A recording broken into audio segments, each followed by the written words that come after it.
When I talk to many of you, I often hear how much you love your slow cookers, especially during the summer, and so do I. After all, nothing beats cooking all day long without heating up our kitchens.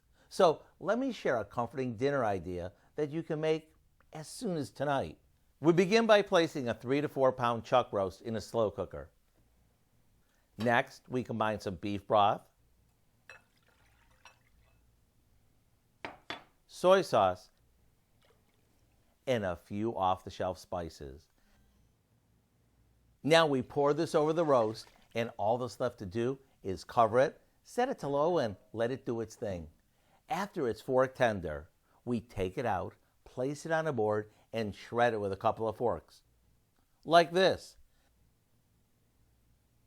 Now you can use the meat however you'd like, but my favorite way is to serve it stuffed in crusty rolls with all the pan drippings. Does this look good or what? And it couldn't get any simpler.